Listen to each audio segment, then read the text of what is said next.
It was a stormy Thursday night in San Diego, October 29, 2009. Rain hammered against the windows of the Bayfront Residences, a quiet apartment complex nestled between the city and the sea. At exactly 10:42 p.m., a sharp buzz echoed through the hallway of Building C. The intercom rang once, then twice. Elena Rose stood barefoot in her modest kitchen, a half-finished cup of chamomile tea cooling beside her sketchbook. She had been drawing, lost in the world of graphite and ink, tracing soft lines over the paper like a whispered memory, when the sound startled her. She turned her head slightly, blinking as the intercom buzzed again. 3 short bursts, hurried, unmistakable urgency. She hesitated. The night was thick with tension. She rarely had visitors, especially at that hour. The building was secure, requiring a code or approval from upstairs tenants to enter. A strange call at that time didn't make sense. And yet, she moved. Her apartment was quiet, filled with plants and muted pastels.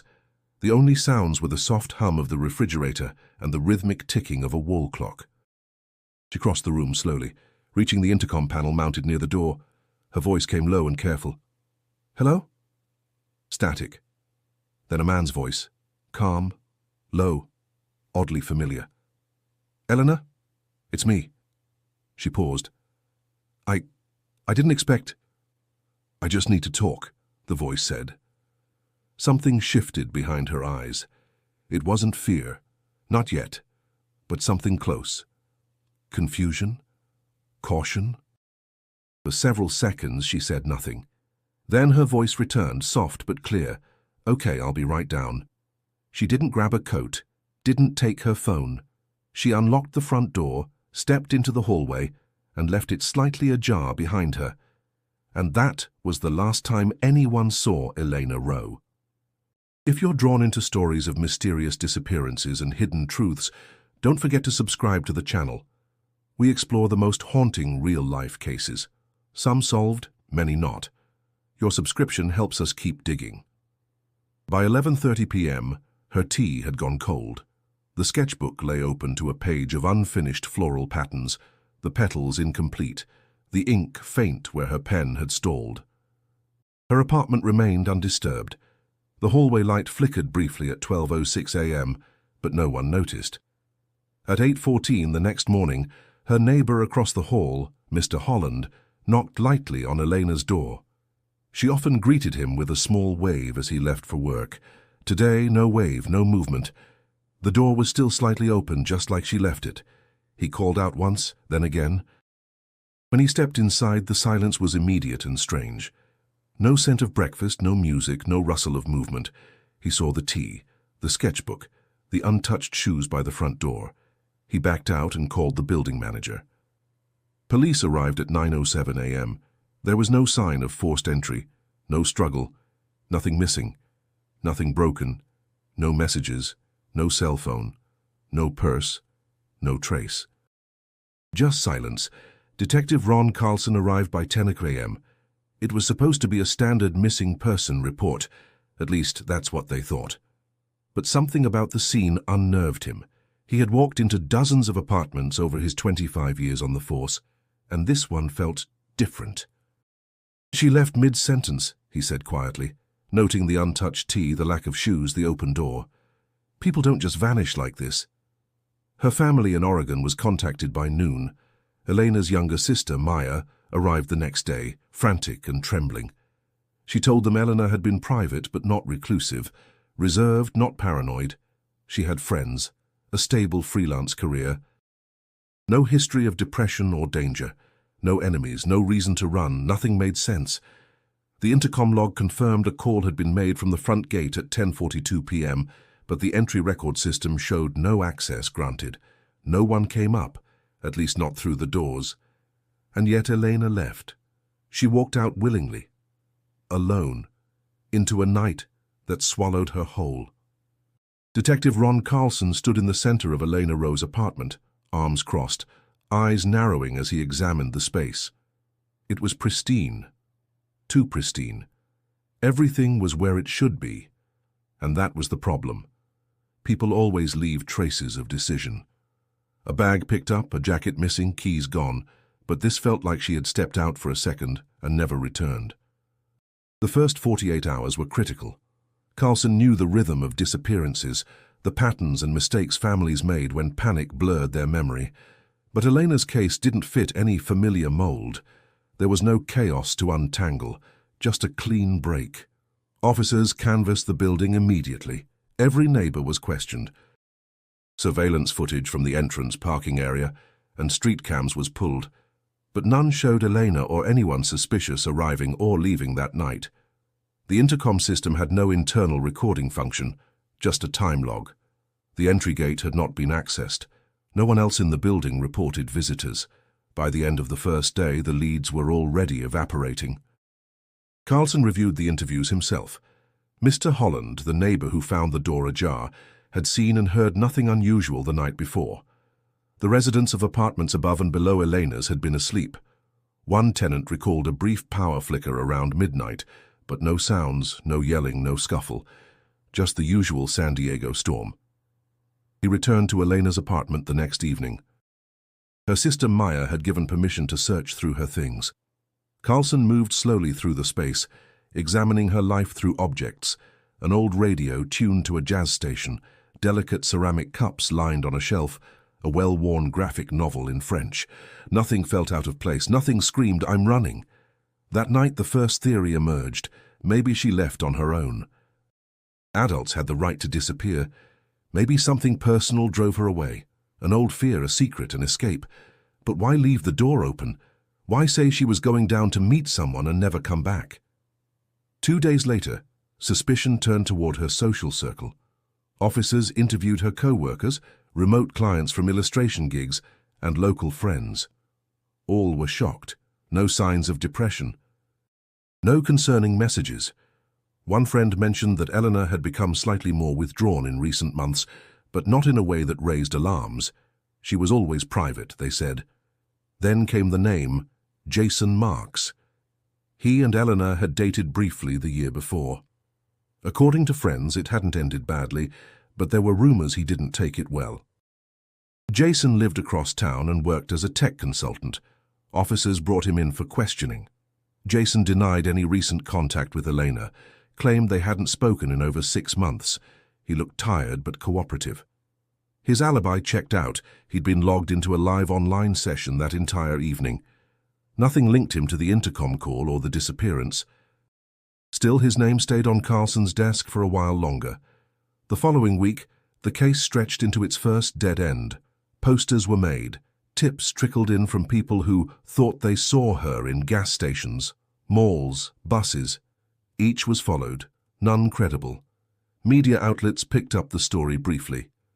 Young woman vanishes after intercom call. But public attention faded fast. It was just another mystery in a city full of them. Carlson hated when the trail went cold. He wasn't the type to fantasize wild theories. He trusted patterns, human behavior, mistakes. But Elena's case stayed clean, too clean. He walked the hallway of the Bayfront residences again, stopping by the intercom panel. The wiring box below it was locked, dusty. No fingerprints had turned up. No tampering. No camera had caught whoever spoke to Eleanor that night. Only her voice was recorded on a neighbor's security mic, faintly through the wall. "I'll be right down." One phrase. That was all she left behind. On day 13, Carlson sat with the full file, everything catalogued and tagged. Photos, transcripts, digital logs, and still, nothing pointed to what had pulled her out that door.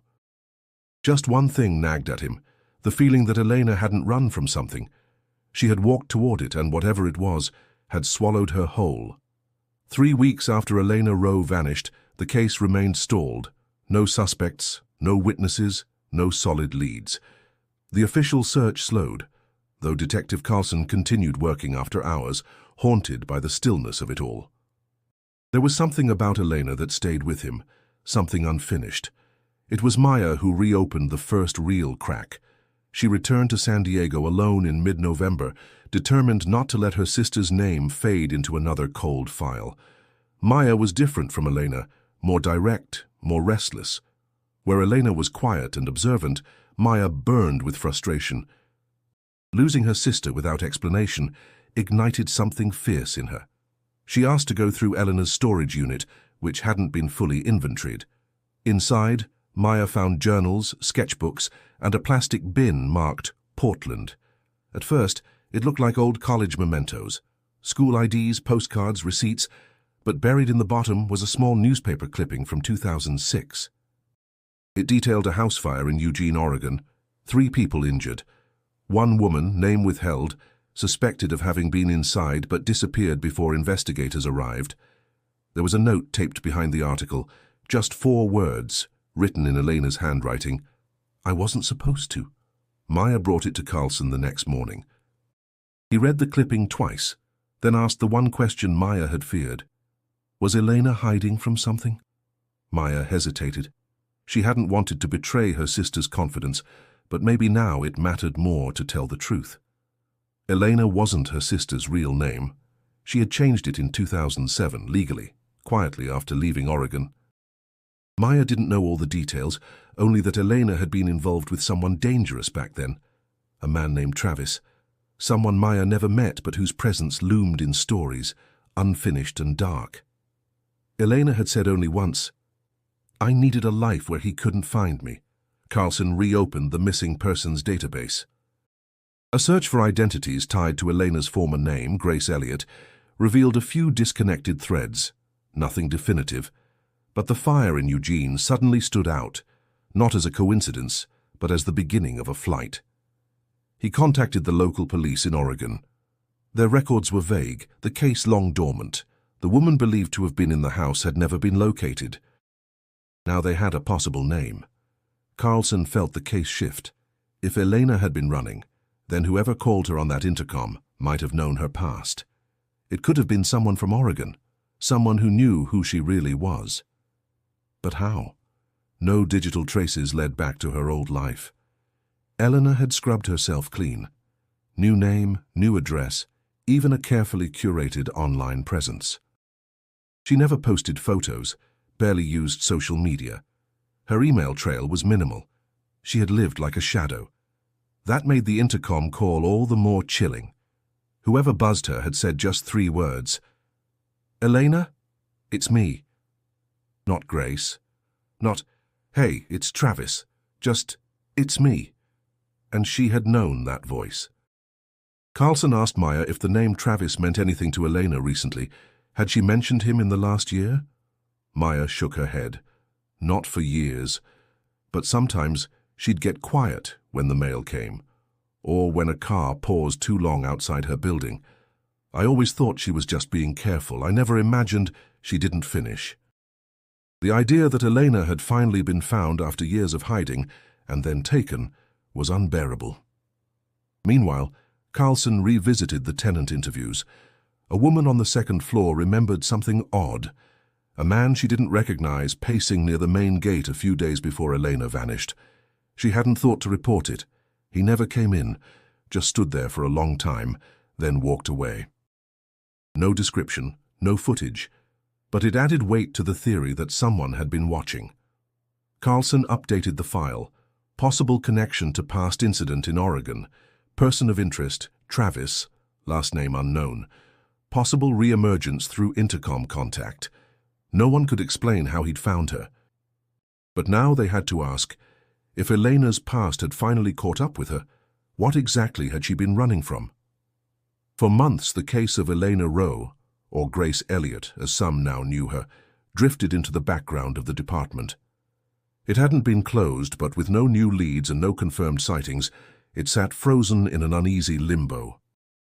Carlson kept the file on his desk, long after others would have archived it, rereading details late into his evenings. He knew something was missing. He just didn't know where to look. Then, a phone call changed everything.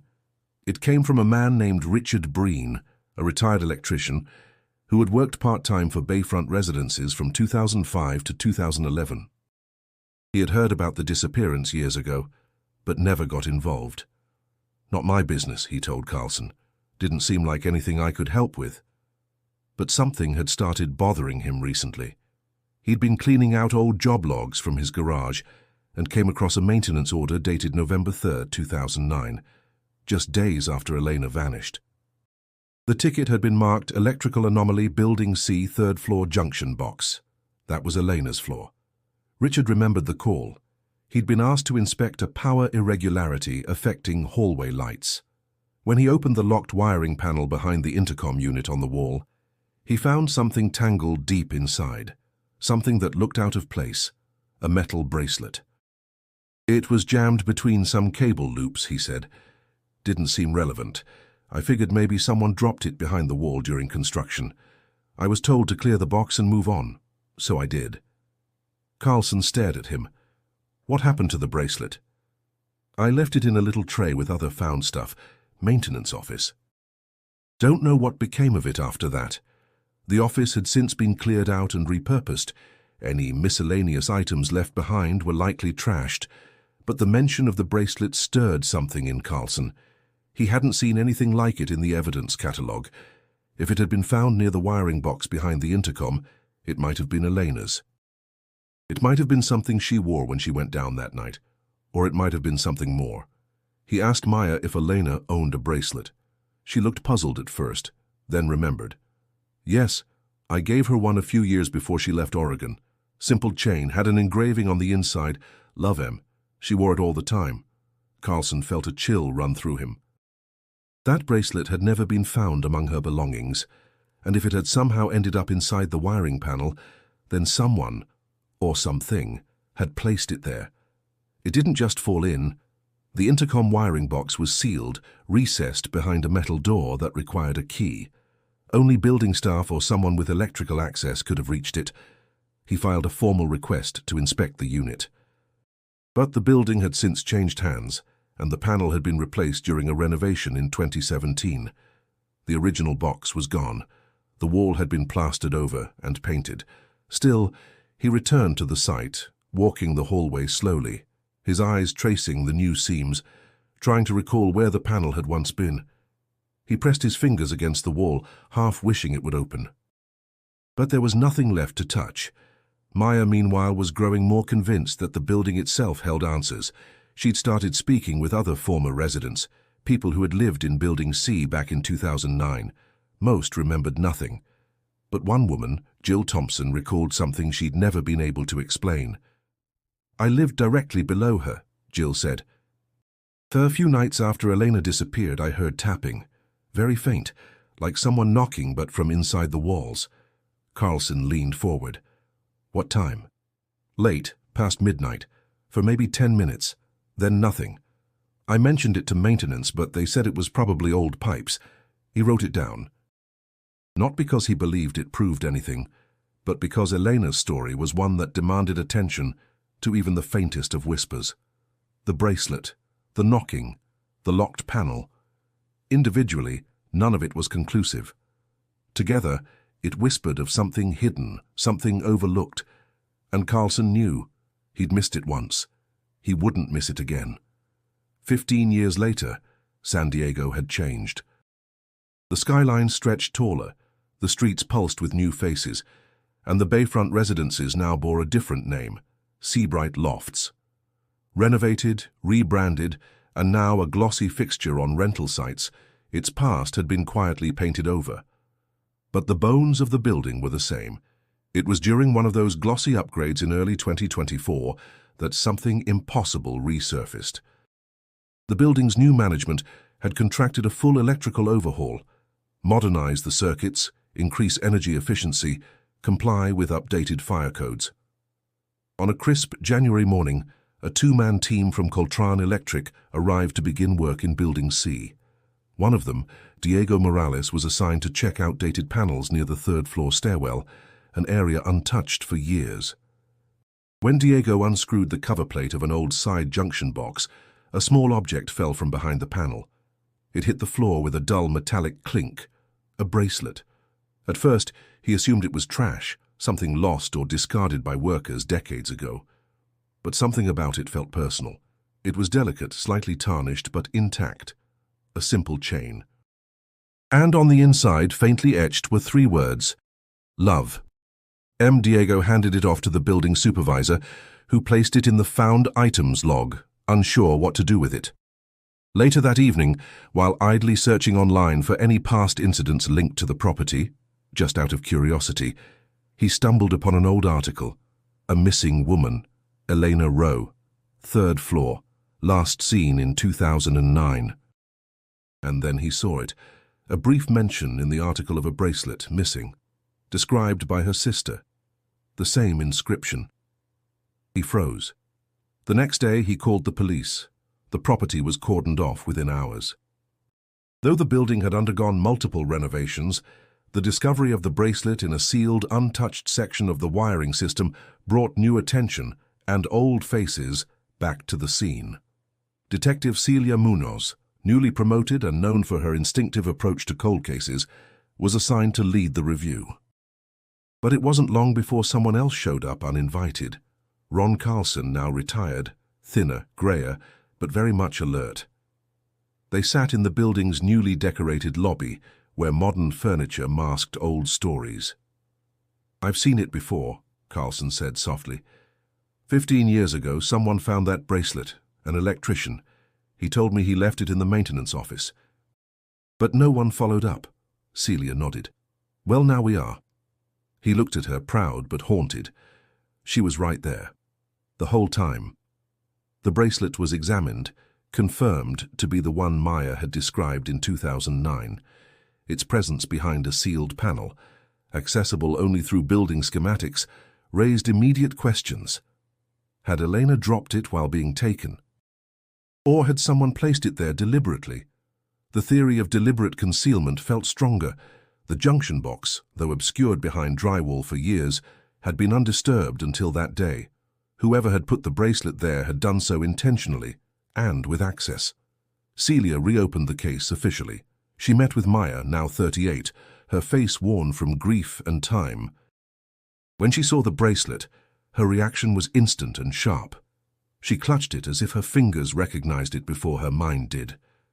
"This was hers," she whispered. "No doubt." The past surged forward like a rising tide. News of the discovery drew quiet attention in the department, but no public statement was made. Celia preferred to work in silence. Rumors would only stir ghosts. Back at the site, the team began mapping out the original electrical layouts from 2009. Old blueprints were dug from archives. They wanted to know who had access to that specific panel, who knew its location, and more than anything, how a bracelet could vanish for 15 years behind a wall that was supposed to be sealed. Celia studied the schematics. "There's a maintenance corridor running behind this wall. It wasn't listed in the current layout." Carlson narrowed his eyes. "Then it's still there, just covered." She tapped the paper lightly. "Whatever's behind it, whatever was hidden there, it's been waiting." And so, after 15 years of silence, a single object had reopened everything, not because it explained the mystery, but because it proved that the mystery had never left. Detective Celia Munoz stared at the recovered blueprint spread across her desk, her fingers tracing the aging lines of ink. The maintenance corridor behind the 3rd floor wall wasn't in the modern renovation plans. It had been concealed sometime after 2011. That omission wasn't just a construction update, it was a deliberate erasure. Celia was 36, sharp-eyed, methodical, and known for her ability to hear what others missed. She had reopened cold cases before, but something about Elena's disappearance felt different, closer, more deliberate. She read the original police report 3 times before making the call. "Detective Carlson," she said when he answered, "I think we should meet." He didn't hesitate. They met at a quiet diner 2 blocks from the building. Carlson looked older but alert. His notebook, the same one he'd used 15 years ago, sat on the table between them. "She was careful," he said, flipping to a page, "changed her name, kept to herself, but she let her guard down the night she vanished." Celia leaned in. "You really think someone from her past tracked her down?" He nodded. "I think someone knew who she was before she ever moved in." They went over the evidence together. The bracelet, the locked panel, the anonymous voice at the intercom. The few known facts hadn't changed, but their meaning had. The placement of the bracelet especially gnawed at Celia. Whoever put it behind the panel didn't drop it by mistake. They wanted it to stay hidden. Until it didn't, Carlson added. The two detectives returned to the building that afternoon. The current manager gave them access to all floors, blueprints, and prior maintenance logs. Celia scanned the entry logs from October and November 2009. The official visitor database was useless. Nothing logged the night of the disappearance. But one thing stood out. A technician badge swipe recorded on November 2, 2009. No work order attached. Who was on call that day? She asked. They found the name in old records. Louis Porter, a contracted maintenance tech hired by the building temporarily between August and November 2009. Celia requested his employment file. Basic background check, no red flags. But he hadn't left a forwarding address. No forwarding phone, no tax filing since 2010. He'd vanished. She and Carlson dug deeper. Louis Porter had worked a short string of maintenance jobs throughout California between 2006 and 2010. Always short-term, always quiet. Nothing criminal on record, but nothing permanent either. No digital footprint, just a trail that dissolved into nothing. What if he stayed close? Carlson asked. They ran his name through local vehicle registrations, property records, business licenses. One hit came back, a utilities account opened in 2011 in the name L.G. Porter, listed to a trailer home 40 miles east of San Diego. Celia didn't wait. She and two officers drove out the next morning. The property sat in a dry, sun-bleached corner of Pine Valley. Isolated, quiet. No one answered the door, but parked under a tarp was a rusted van registered to the old property management company that once owned Bayfront Residences. It had been sold for parts 10 years prior. Celia knocked again. Still nothing. They returned with a warrant that afternoon. Inside the trailer they found little, no sign of recent activity. But in a locked cabinet beneath the floorboards wrapped in cloth were several items. A maintenance badge from Bayfront Residences, a photo of Elena, and a single sheet of lined paper with intercom codes scribbled in pen. At the top was a name, E. Rowe. 3C. Celia stepped back. This wasn't proof, but it was a map, one pointing directly at Louis Porter, a man with access. A man who worked in the building at the time, a man who had her name, and possibly her trust. Back at headquarters, Carlson reviewed the timeline again. Porter's badge swipe on November 2nd hadn't been random. He had returned days after the disappearance, possibly to hide something, possibly and to seal it in. We were looking for a stranger, he said. But he was already inside. Celia's eyes didn't leave the photograph. Then we go back in. The sun had just begun to rise over San Diego when Maya stood once more in front of the building where her sister disappeared. The rebranded Seabright lofts gleamed with new paint, but Maya saw right through it. For her, the facade was meaningless. Her sister's shadow still lived here, in the walls, in the silence. Celia greeted her in the lobby. "Ready?" she asked gently. Maya nodded. They made their way to the third floor, to Unit 3C. The door had changed, the hallway smelled newer, but the bones were the same. Maya stepped in slowly. She had once sat in this very room waiting for police to explain what couldn't be explained. Now she was here to search. The apartment had been vacant for weeks, still under renovation. Bare walls, stripped floorboards, no furniture. Still, the silence felt thick, like something remembered them. Maya moved slowly, as if afraid to step on a memory. Her eyes traced where the kitchen table had once been. She knelt near the wall where Elena's art desk had stood. Her fingertips hovered over the spot where the teacup had been found 15 years ago. She used to sit here for hours, she whispered, drawing, listening to the rain. Celia gave her space. Then they turned to the hallway. The wiring panel had long since been replaced. What once was metal and screws had become drywall and white paint. Celia tapped it lightly, listening to the hollow echo beneath. "We believe there's still a corridor behind here," she said, "part of the original maintenance design, covered during one of the upgrades. Can we open it?" "We will. But first, we walk the building." They canvassed the entire third floor, apartment by apartment, Some were occupied, others were empty. Most residents knew nothing about the building's past, but one tenant, Mrs. Callahan, an older woman who had lived there since 2006, remembered the night vividly. "Eleanor, sweet girl," she said. "Didn't talk much, always polite. I remember the night she vanished. There was thunder and then nothing." She paused, eyes drifting toward the wall. "A week later I heard tapping, not loud. Like Morse code, maybe. I thought I was imagining it." "Where did you hear it from?" Celia asked. Mrs. Callahan pointed toward her bedroom wall. It felt like it was inside. The same story again. Subtle, dismissed, but never forgotten. Celia logged it. They needed more. They returned to the basement. It hadn't changed much, just painted over and relit. Storage units lined the walls. Celia unlocked the section labeled Electrical Access. Inside was a tangle of wires, dusty conduits, and aged blueprints pinned to corkboard. She traced a path with her finger. 3rd floor, Building C, vertical panel. There. A narrow shaft, barely wide enough for a person, ran vertically through all floors. "No cameras, no alarms," she muttered. If someone wanted to disappear into this building, they could. She climbed the narrow stairwell with Maya behind her. The air grew colder the higher they went. Pipes lined the walls, some still in use, others rusted and abandoned. At the 3rd floor landing, Celia found what she was looking for. A sealed metal door painted over.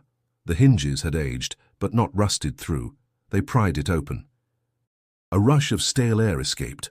Behind it was a narrow service corridor, pitch black, lined with old insulation and crumbling drywall. The space had clearly been forgotten.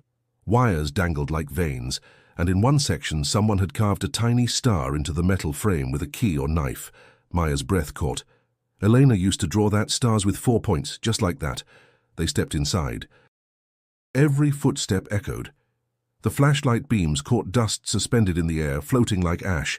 Then, on one section of the inner wall, they saw them. Drawings, faint but visible. Dozens of them. Floral patterns, tiny portraits, a woman's silhouette, lines from poems, some unfinished, all drawn in pencil or charcoal, some smeared with time. Maya traced one with trembling fingers. "These are hers." It was no longer a question. She had been here, not just once, not just passing through. She had lived in this space, trapped or hidden, and someone had known. Celia scanned the wall, heart pounding. Now we find out who put her here. Celia returned the next morning with a forensic team. The narrow service corridor had gone untouched for years, maybe since before Elena disappeared.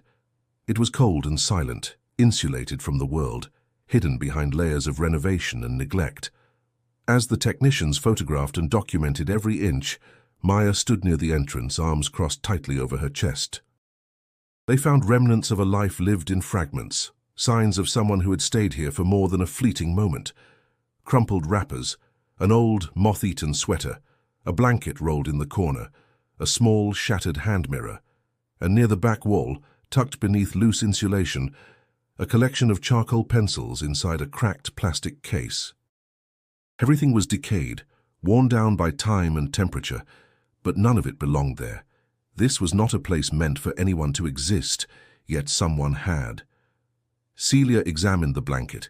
It was old, but not from 2009. Its pattern suggested it had been made in the mid-80s, sold at a thrift store years earlier. A simple thing, but personal. One of the forensic specialists held up a crushed aluminum can. It still had traces of blood on its jagged rim. Not fresh, but human.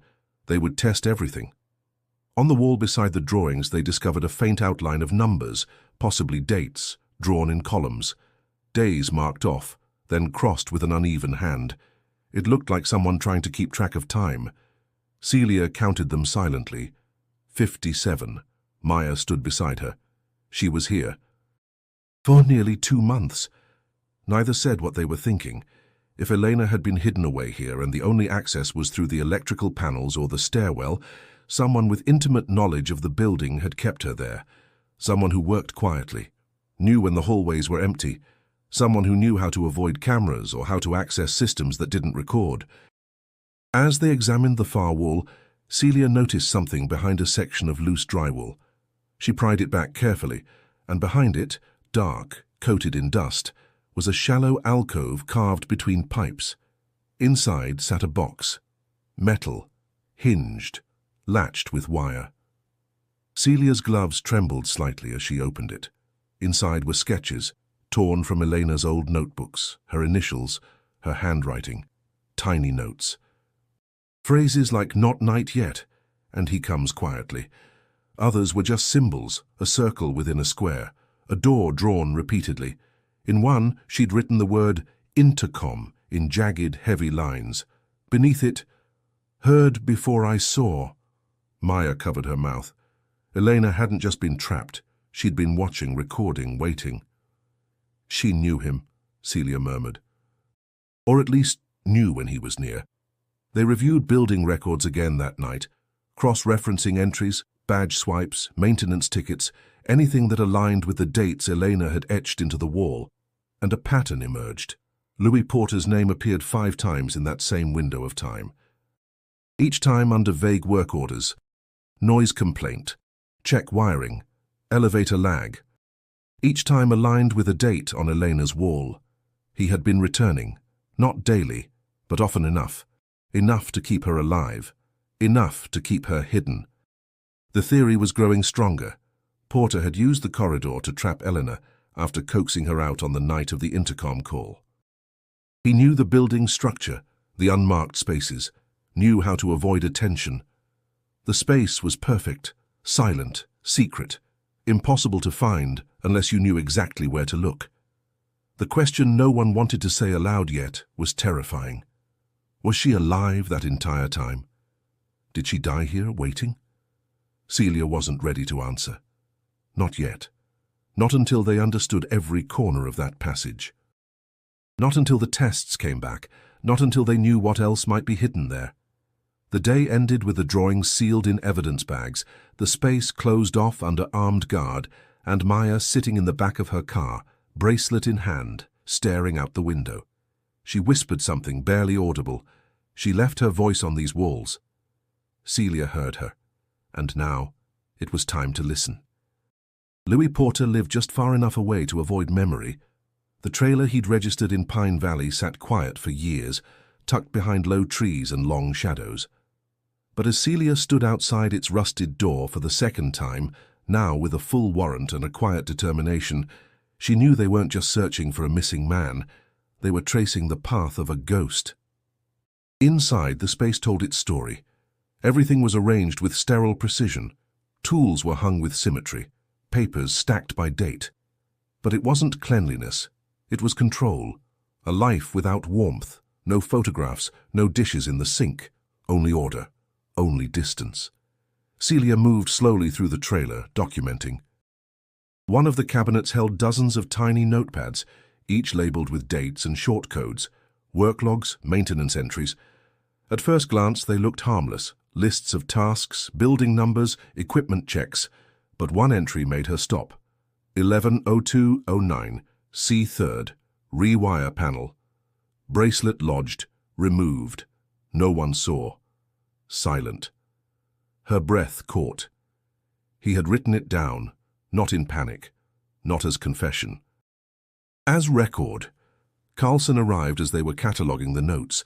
He glanced at the log and didn't speak for a long time.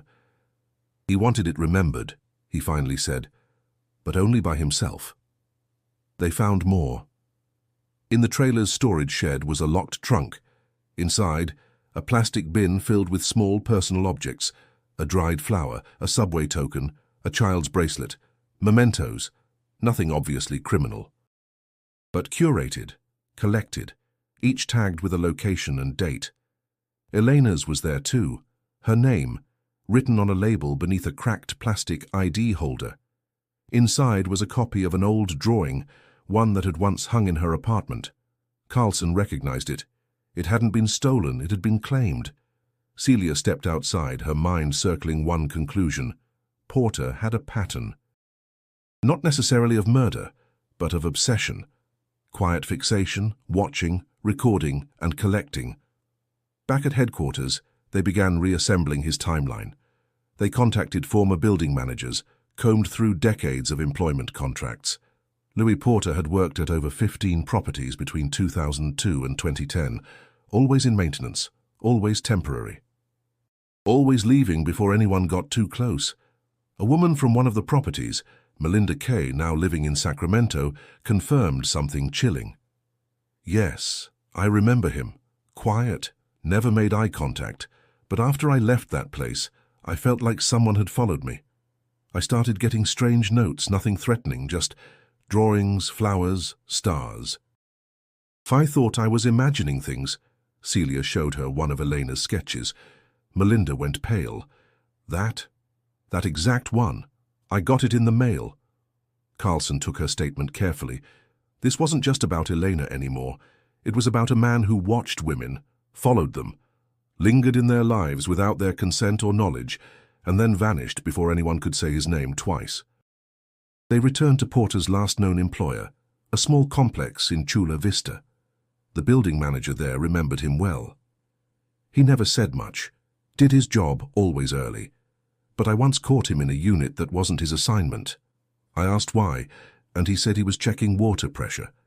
I didn't think much of it. When asked if anyone ever complained about missing items, she nodded slowly. Yeah, one woman said her earring disappeared. Another said her underwear was moved. I didn't connect the dots. I should have. Back at the station, Maya waited in a quiet room with a photograph of Porter on the table in front of her. She stared at it without blinking. I've seen him before, she whispered. I don't know when, but I have. She couldn't place it exactly. A flash in the background. A man fixing something in the lobby, maybe even on the street. He was just there. And that's what made him dangerous. He didn't attack in the open. He was the quiet presence in the background, the man who fixed things, replaced panels, rewired the silence and stayed close enough to be invisible. Now he was visible. And for the first time, Celia believed they were close. Very close. To hearing Elena's full story. The breakthrough came not from fingerprints or DNA, but from a box of old cassette tapes tucked deep in the trailer's closet. Celia hadn't expected much. Porter had no known interest in music, and most of the tapes were blank or reused. But one was different, labeled in smudged ink, ER 2009. They found an old cassette player, connected the tape, and pressed play. At first static, then faintly the hum of wiring, a low irregular clicking like something tapping metal, a pause, then again, the same rhythm, over and over, then a voice, faint, strained, female. Hello? Another pause. Static crackled. I'm in here. A scratching sound followed, metal on metal, then what sounded like quiet crying, broken into by shallow breaths. There was fear in it. Isolation, but also an eerie steadiness, like someone who had been speaking into the dark for days. Can anyone hear me? Celia and Carlson sat frozen. The voice returned, softer this time. I don't know how long it's been. There's no light. A beat passed. Then, he comes every few days, leaves food, doesn't speak. Another pause. Then, almost as if speaking to herself, I hear the wires hum before he arrives. Carlson closed his eyes. It was Eleanor. She'd recorded herself. Perhaps on an old maintenance device Porter used. Maybe he didn't even know at first. Or maybe he kept it because he wanted to replay her voice. Control it, possess it. The rest of the tape was harder to interpret. Fragments of sound, breathing, distant mechanical hums. But in the final minute, the voice came back, barely audible. I won't let it be for nothing. Then, silence. Celia didn't sleep that night. The tape was authenticated. The voice matched known samples from Elena's voicemail system. Background noise analysis confirmed it was consistent with the corridor behind the third floor. Faint voltage signals matched old intercom lines. She had recorded her captivity, not for rescue, but as proof. Proof she had existed in the silence. They brought the tape to Maya the next day. She sat through it only once, didn't cry, didn't speak for long minutes afterward. Then she whispered, "That's how she sounded when we were kids, when she was scared but trying not to be. the evidence mounted. Back in the corridor, forensic teams recovered a secondary recording device, part of an old electrical tester Porter had likely modified. It had a broken wire and degraded memory, but fragments of audio survived. More tapping, rhythms. A repeat of the knocking residents had once heard and dismissed. Celia replayed the pattern again and again. 5 knocks, pause, 2, pause, 3. A code? Or just a cry? Either way, it hadn't been imagined. Elena had been trying to communicate. Porter's control was exact, calculated.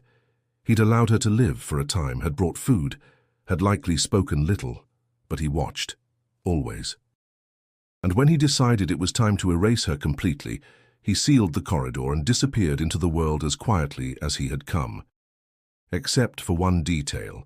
He had kept her voice, kept it, because something in him needed to own the memory, the sound, the fear, and that arrogance had become his mistake. With the tape, the written logs and Elena's personal items found in his possession, the case was no longer a mystery. It was now evidence, a timeline, a map of obsession turned imprisonment. They issued a statewide alert. Louis Porter was now wanted for kidnapping, unlawful imprisonment and suspected homicide. But he was still out there. Celia returned to the corridor one last time before closing it off. She stood in the quiet, listening. No sound, no breath. But a presence remained. She whispered aloud, just once. "We heard you." Then sealed the door. For years, the truth had been hidden behind drywall, dismissed whispers and missing paperwork. But Elena had left clues, on her walls, in her drawings, in the broken wires. And in her voice. Now the world was finally listening. The discovery came when the corridor was mapped inch by inch. Celia had ordered a secondary inspection, not just for evidence, but for structural anomalies. The team used ground-penetrating radar to ensure no space had been missed. One section near the rear wall of the crawlspace registered as hollow, unexpected, concealed, a hidden room. The wall panel didn't look like a door, just another strip of drywall, dusty and undisturbed. But beneath it was a seam, and behind that seam was a compartment, roughly 4 feet high, 5 feet wide, cramped, insulated, hidden so well that even the most detailed blueprints didn't note its existence. When they pulled back the panel, the smell struck first, dust, rust, and something older. Inside was silence. Then the flashlight beam hit fabric. A tattered hoodie, faded jeans, skeletal remains curled in the corner. No movement, no doubt. She had never left. Carlson arrived within the hour. He stood behind the forensic team, arms folded, jaw locked. He didn't speak, just watched, as if bearing witness to something he'd promised long ago not to forget. The room held more than remains. Beside the body was a sketchpad, half covered in debris, its pages warped by time. The first page showed a drawing of the corridor as seen from inside. Lines of wiring, a shadowed entrance, and in the center, a small face, drawn in pencil, with eyes wide open. The second page held words. Not a letter, not a goodbye. Just a series of phrases, written as if recited from memory. If someone finds this, I waited. I was real. I saw him. I heard everything. I tried to leave the marks. Don't let them paint over me, please. A plastic spoon rested nearby, sharpened at one end, likely used to etch drawings into the walls. Scratches adorned the interior panel. Not random. Intentional. Symbols, dates, fragments of letters, a trail of silent proof. The skeletal remains were carefully extracted and transferred to the forensic lab. DNA confirmation took less than a week. It was Elena Rowe. Maya received the news in person. Celia didn't bring a file or photographs, just the bracelet, the sketchpad, and the truth. Maya listened with a stillness so profound, it almost seemed like she had left her body. She waited for someone, Celia said gently. And now, someone found her. Maya didn't cry. She took the sketchpad into her hands, thumbed through the pages, and whispered, "She didn't vanish, she was erased." The news didn't go public immediately. The DA wanted to build a full case before releasing the findings, But in the department, in the halls of the courthouse, and among those who had once walked past Elena's door, the reality set in. She had lived, she had drawn, she had begged the walls to remember her. And they had. Celia met with the city's structural engineer to understand how such a space could exist. The compartment had likely been part of a now-defunct HVAC route, once used for ventilation before a system upgrade in 1998. It had been drywalled over during renovations and forgotten. Or perhaps it had been remembered by one man, someone who knew where silence lived. The evidence was overwhelming. Porter had lured Elena out. He'd used his maintenance credentials to unlock the wiring panel. He'd trapped her in the shaft, and eventually, when she became too much of a risk, too loud, too alive, he'd hidden her further. She hadn't died from immediate violence. She had deteriorated slowly. Weeks without light, food running out, voice fading. Her final drawings showed a progression. Detail gave way to urgency. Shape became shadow. Lines became cries. She was trying to last longer than the silence, and in some way she did. Celia stood in the hidden room once more before they sealed it for good. The light flickered against the etched symbols on the walls, each one a message, a resistance, a mark to prove she had existed. Carlson joined her quietly.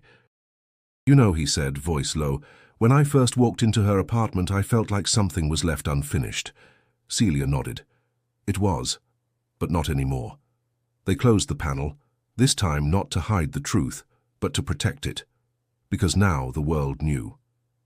In the weeks that followed the discovery, Celia and her team assembled the full picture, not just of a crime, but of a life dismantled in silence. The story began years before Eleanor ever stepped into San Diego.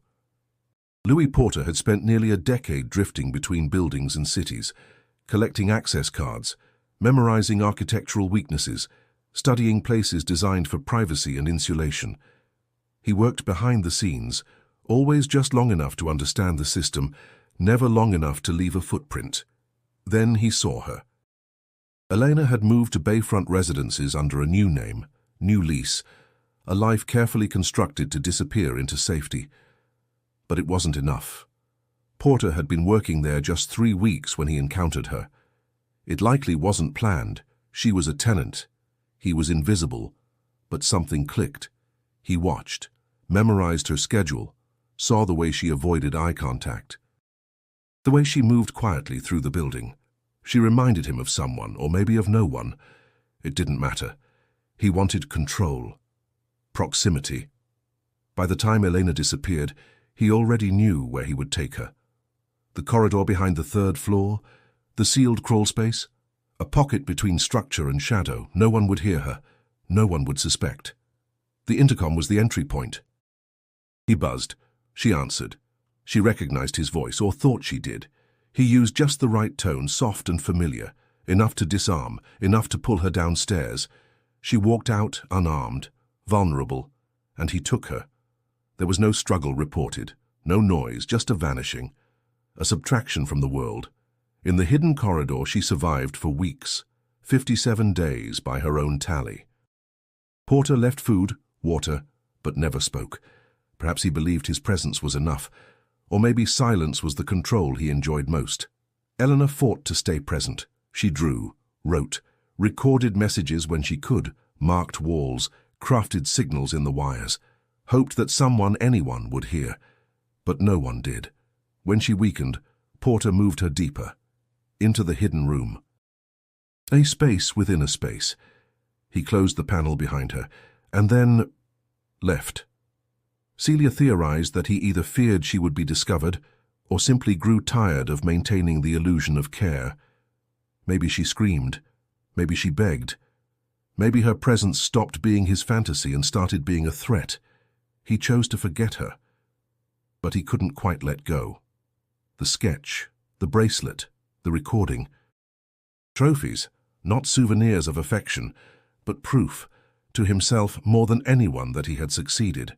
He vanished not because he feared punishment, but because his role was complete. He had erased her, or so he thought. In building the case, Celia consulted with behavioral specialists.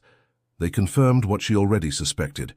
Porter exhibited traits consistent with silent predators. He didn't act impulsively. He stalked, waited, infiltrated. He found spaces where people were already isolated, emotionally, physically, and then folded himself into the background. It made him harder to catch and harder to see. That's why Elena's case lingered for so long. It lacked violence on the surface, it lacked motive, it lacked drama.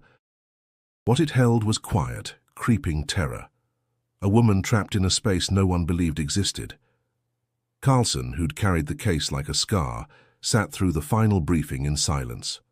When Celia closed the folder, he didn't say much.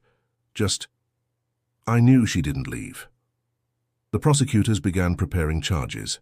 Federal agencies joined the hunt for Porter. His last confirmed sighting was in Nevada in 2011. But the trail, once warm, had since gone cold. Still, they had what mattered. They had her story, they had her voice, and they had a record. In her final sketchpad, among the pages of wire diagrams and coded notes, one drawing stood out. A door, ajar, with a single figure stepping out from behind it. The figure had no face, but the words written beneath it read, "Not forgotten." For Maya, that was everything. Elena had spent her final weeks not only trying to survive, but making sure that if she didn't, her story would. And now, it had. Not because of chance, but because of the marks she left behind, because even sealed rooms couldn't hold her forever. The arrest didn't come with sirens or spotlight. It happened at 7:12 a.m. in a motel off Highway 89 in Utah. A routine sweep from a multi-state task force led by U.S. Marshals flagged a fake ID matching Porter's known alias. They waited until he stepped out for coffee. He didn't resist, he didn't speak. His silence followed him all the way to San Diego. News broke within hours.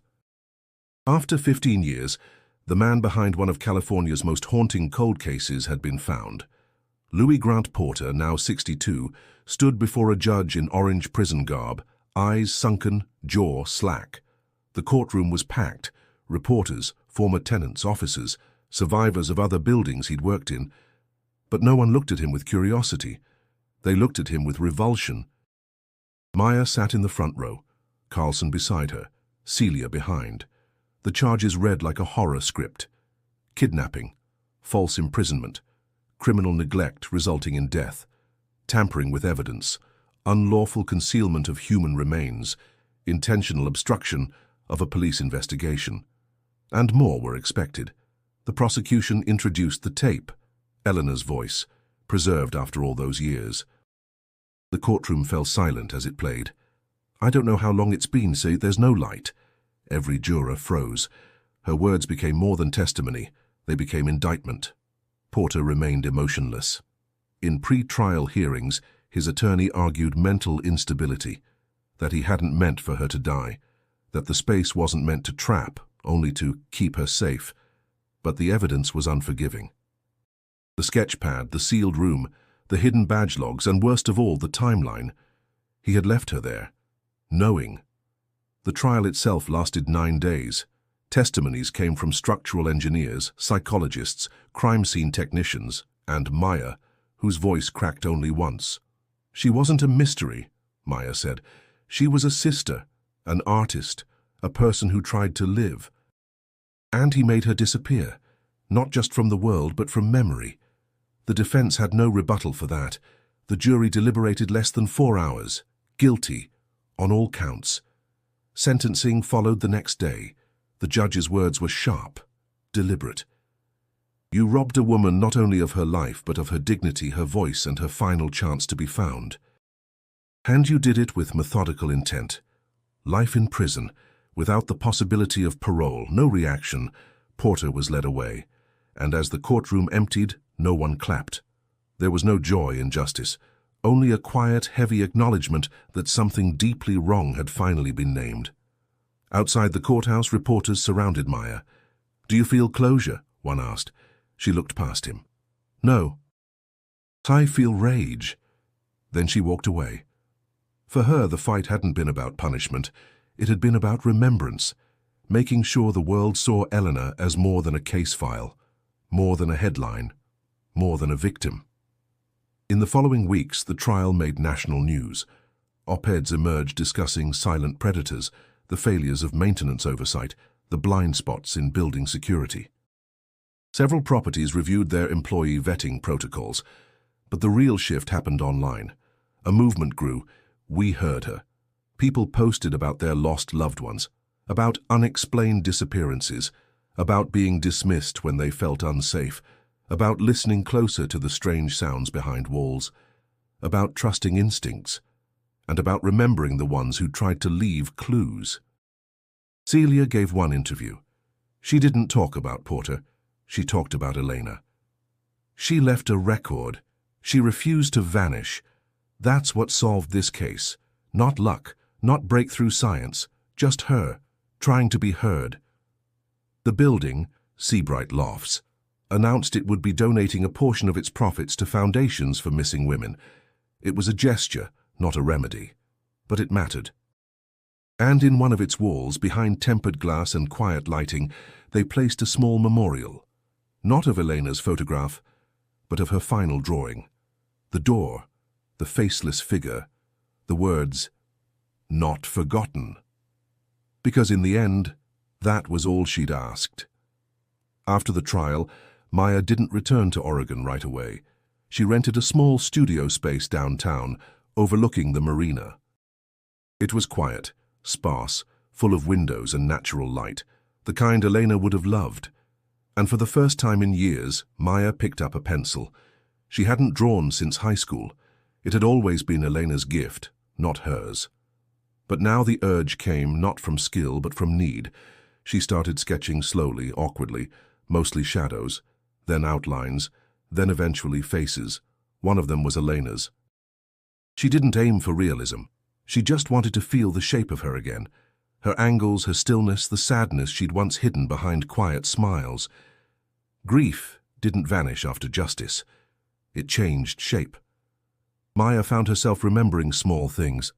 The way Elena used to drink tea, how she hummed while sketching, how she paused mid-sentence to think before speaking. Those details hurt more than the facts of the case, because they were real, daily, unremarkable, until they were gone. She kept the bracelet on her work table. Some days she touched it before drawing, some days she couldn't bear to look at it. Meanwhile, the community around Bayfront, now Seabright, began to shift. A group of local artists approached Maya with a proposal, a public mural honoring not just Elena, but the countless women who'd disappeared, been silenced or ignored. At first, Maya wasn't sure. She didn't want Elena to become a symbol, but eventually she realized the power of visibility. She spent her last days making marks, Maya said to the group. I think she'd want hers to stay visible. So they painted. A 6-story mural rose on the west side of the building. It depicted a silhouette stepping through a door of light, leaving behind a trail of floating sketches. Each drawing carried part of Elena's original style, flowers, patterns, fragments of her poetry, and ended with the same words carved on her wall. Don't let them paint over me. The mural became a destination, not a tourist spot, a place of reflection. People came quietly, left notes, tokens, names of loved ones still missing. Elena had become more than a memory. She was a connection, a reminder. Celia visited often. She watched from across the street, always unnoticed. For her, the case had ended officially. But something stayed, a question, a responsibility. She started working part-time with a cold case unit focused on overlooked missing persons, particularly women from vulnerable communities, or those labeled as voluntary disappearances. They don't always vanish because they want to, she told her team. Sometimes no one listens. With Maya's permission, Celia digitized Elena's journals and sketchbooks. They created a public archive, not for spectacle but for education, to train new detectives on subtle clues, obsessive patterns, and the signs most often missed. Elena had been teaching, even in silence. Carlson retired for good. He moved north, near his daughter's family, where he volunteered at a local youth center. But he kept one item from the case, a scan of Elena's sketch of the corridor framed above his desk. Sometimes, he said to a reporter once, we don't solve a case, The victim does. We just have to listen when she tries. Back in her studio, Maya finished her first full piece. It was a triptych, 3 panels. The first, a woman behind glass, hand pressed to the surface. The second, the same hand now leaving a streak as it pulls away. The third, nothing behind the glass, but the handprint remains. She titled it, Stayed. The city honored Eleanor officially 6 months after the sentencing. A quiet ceremony. No speeches, just candles, a reading of her words and the unveiling of her final drawing, framed beneath the mural, etched into metal so it would never fade. Maya stood back as others read the inscription. A little girl tugged her sleeve. Did she really draw all that? Maya smiled softly. Yes, she did. The girl stared up, wide-eyed. She must have been really strong. She was, Maya said, stronger than anyone knew. And that finally was how the world would remember Elena Rowe, not for how she was lost, but for how fiercely she tried to be found. In the year that followed, the story of Elena Rowe became more than a solved case. It became a reckoning. Universities added the investigation to their criminal justice curriculum, citing it as a key example of the dangers of passive patterns, of how people disappear not only because of what happens to them, but because of how little others look. Eleanor's name was included in a national database of recovered identities, now flagged with a gold symbol, used to mark cases where the victim had played a direct role in their own discovery. A rare honor, a tragic one. The city of San Diego established a grant in her memory, the Elena Rowe Creative Resilience Fund. It offered support to young artists healing from trauma, particularly those who had experienced domestic violence, stalking, or institutional silence. Maya helped organize the first exhibition. It wasn't polished. It wasn't perfect. But it was raw, vulnerable, and honest, like the marks her sister had left behind. And in a quiet corner of the gallery, illuminated by a single lamp, Elena's final sketch sat on display. Just a copy. The original had been sealed inside the building as part of the permanent memorial, the gallery guest book filled with messages. Thank you for surviving in silence. Your voice reached me. Because of you, I told someone. For many, it wasn't just Elena's story.